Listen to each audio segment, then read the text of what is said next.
ನಮಸ್ಕಾರ. ಸದಾನಂದ ಬಾಬುನ ಯೂಟ್ಯೂಬ್ ವಾಹಿನಿಗೆ ಸ್ವಾಗತ ಸುಸ್ವಾಗತ. ಬೆಳಗಾವಿಯಲ್ಲಿ ಅನೇಕ ಸೊಸೈಟಿಗಳಿವೆ, ಅವು ದಿವಾಳಿ ಅಂಚಿನಲ್ಲಿ ಬಂದಿದ್ದೇವೆ. ಇಲ್ಲಿ ಇನ್ನೊಂದಿದೆ, Shri Sai urban cooperative credit society ಬೆಳಗಾವಿಯಲ್ಲಿದೆ, ಮಹಾದೇವ ಪ್ಲಾಜಾ, ನೆಹರು ನಗರದಲ್ಲಿ. ಇವರು ಕೂಡ ಯಾಕೋ ಏನು ಡಿಪಾಸಿಟ್ ತುಂಬಿರ್ತಾರೆ, ಅವ್ರ ಹಣ ಕೊಡಲಿಕ್ಕೆ ರೆಡಿ ಇಲ್ಲ. ಏನು ಹಣ ಇಟ್ಟಿರ್ತಾರೆ ಮರಳಿ ಕೊಡಲಿಕ್ಕೆ ರೆಡಿನೇ ಇಲ್ಲ. ಇಲ್ಲಿ ಸೆಕ್ರೆಟ್ರಿ ಮತ್ತು ಆ ಅಧ್ಯಕ್ಷರ ನಡುವೆ ಹೊಂದಾಣಿಕೆನೇ ಇಲ್ಲ. ಹೀಗಾಗಿ ರಾಜು ಶಾಪುರ್ಕರ್ ಅವ್ರು ಹೇಳ್ತಾರೆ, ಅಧ್ಯಕ್ಷರು ನಮಗೆ ಸಹಕಾರ ಕೊಡೋಂಗಿಲ್ಲ ಅಂತ ಅವ್ರು ಹೇಳ್ತಾರೆ. ಇವ್ರ ಅಧ್ಯಕ್ಷರು ಹೇಳ್ತಾರೆ, ನಿನ್ನಿಂದನೇ ಎಲ್ಲ ಆಗಿದೆ ಅಂತ. FIR ಕೂಡ ಮಾಡಿಸಿದ ಸುದ್ದಿ. ಪ್ರವೀಣ್ ಅವರು ಅಂದರೆ ಚೇರ್ಮನ್ರು. ಇನ್ನು ಆಡಳಿತ ಮಂಡಳಿ ಒಬ್ಬ ಡೈರೆಕ್ಟ್ರ್ 60 ಲಕ್ಷ ರೂಪಾಯಿ ತೆಗೆದುಕೊಡೋ ಅಂತ ಸುದ್ದಿ ಇದೆ. ಇಲ್ಲಿ ನಾವು ಬಂದದ್ದು ಡಾಕ್ಯುಮೆಂಟ್ಸ್ ಇಟ್ಕೊಂಡು. ಇಲ್ಲಿ ಅರ್ಬನ್ ಕೋಆಪರೇಟಿವ್ ಏನು ಸೊಸೈಟಿ ಇದೆ, ಅದರ ಮೇಲೆ ಈ ಸೊಸೈಟಿ ಮೇಲೆ ಯೋಗ್ಯ ಕ್ರಮವನ್ನು ಯಾಕೆ ಕೈಗೊಳ್ತಾ ಇಲ್ಲ ಅನೇಕರು ಹೇಳ್ತಾ ಇದ್ದಾರೆ. ಇಲ್ಲಿ ನಮ್ಮ ಕಡೆ ಡಾಕ್ಯುಮೆಂಟ್ಸ್ ಇದೆ. ಇಲ್ಲಿ ಬಡ್ಡಿ 2014ರಿಂದ 2024ರಿಂದ 25 ಎಷ್ಟೆಷ್ಟು ಕೊಟ್ಟಿದ್ದಾರೆ? 24/10/2025 ಕೊಟ್ಟಿಲ್ಲ. 24 ಅಕ್ಟೋಬರ್ 2025 ಕೊಟ್ಟಿಲ್ಲ. ಅಂದರೆ ಇಲ್ಲಿ ದುಡ್ಡಿದೇನು ದುಡ್ಡಿಲ್ಲ ಅಂತ ಅಲ್ಲೇ. ನಂತರ ಇನ್ನೊಬ್ಬರು ಇಲ್ಲಿ ಸೆಕ್ರೆಟ್ರಿ ನನಗೆ ಸಂಬಂಧನೇ ಇಲ್ಲ ಅಂತಾರೆ. ಅದರ ಸರ್ಟಿಫಿಕೇಟ್ ಕೊಡ್ತಾರೆ ಫಿಕ್ಸ್ಡ್ ಡಿಪಾಸಿಟ್ದು. ಎಷ್ಟು ಇಲ್ಲಿ ಒಬ್ರಿಗೆ ಕೊಡಬೇಕಾಗಿದೆ, ಅವ್ರ ಹೆಸರು ಬೇಡ. 19,50,000 ಅದೆಲ್ಲ ಬಡ್ಡಿ ಎಲ್ಲ ಕೂಡಿ 21 ಲಕ್ಷ.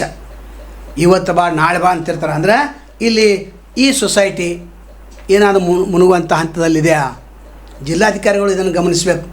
ಕೇವಲ ಟ್ರೇಡಿಂಗ್ ಬಿಸ್ನೆಸ್ಸಲ್ಲಿ ಶಿವಾನಂದ ನೀಲನವರಾಯಿತು ಅಥವಾ ಇನ್ನೊಂದು ಕ್ಯಾಪಿಟಲ್ ಆದಿತ್ಯರಾಜ್ ಕ್ಯಾಪಿಟಲ್, ಇಲ್ಲಿ ಅದಕ್ಕಿಂತನೂ ಅವ್ಯವಹಾರ ನಡೀತಾ ಇದೆ. ಇಲ್ಲಿ ತಾವು ಗಮನಿಸಬೇಕು ಮತ್ತು ಈ ಒಂದು ಮೀಟಿಂಗ್ ಕರಿಬೇಕಂತ ನಾವು ಈಗಾಗಲೇ ಹೇಳಿದ್ದೇವೆ. ಅರ್ಬನ್ ಕೋಆಪರೇಟಿವ್ ಏನು ಸೊಸೈಟಿಗಳಿವೆ ಎಲ್ಲ ಮೀಟಿಂಗ್ ಕರೆದು ಕೊಟ್ಟಂಥ ಡಿಪಾಸಿಟ್ನ ಸಮಯಕ್ಕೆ ಸರಿಯಾಗಿ ಕೊಡಬೇಕು. ಯಾಕಂದ್ರೆ ಅನಾರೋಗ್ಯದಿಂದ ಬಳಲ್ತಾ ಇದ್ದಾರೆ. ಅವ್ರ ಹೆಸರು ಕೂಡ ಇಲ್ಲಿದೆ, ಸಂಗೊಳ್ಳಿ ಅಂತ, ಕಸ್ತೂರಿ ಸಂಗೊಳ್ಳಿ. ಅವ್ರು ಯಾವಾಗ ನೀವು ಕೊಡೋರು, ಅವರು ಮನವಿಯನ್ನು ಕೊಟ್ಟಿದ್ದಾರೆ. ಜಿಲ್ಲಾಧಿಕಾರಿಗೆ ಮನವಿಯನ್ನು ಕೊಡುವಂಥ ಒಂದು ವಿಚಾರಣೆ ಇಟ್ಕೊಂಡಿದ್ದಾರೆ. ಅಲ್ಲಿ ತನಕ ಹೋಗಬಾರ್ದು.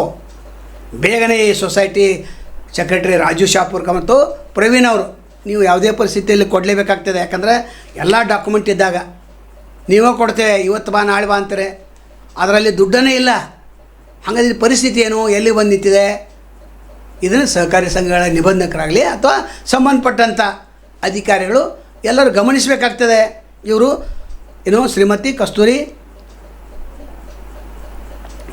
ದಶ್ರಿಗೊಳ್ಳಿ, ರಾಮತೀರ್ಥನಗರ, ಬೆಳಗಾವಿ, ಇವ್ರದ್ದು ದುಡ್ಡನ್ನು ನೀವು 21 ಲಕ್ಷ ಬೇಗನೆ ಕೊಡಬೇಕು. ಕೊಡದೇ ಇದ್ದರೆ ಕಾನೂನಿನ ಮೊರೆ ಹೋಗ್ತಾರೆ ಅವರು. ಅವಾಗ ಸೊಸೈಟಿ ಹೆಸರು ಹಾಳಾಗ್ತಿದೆ.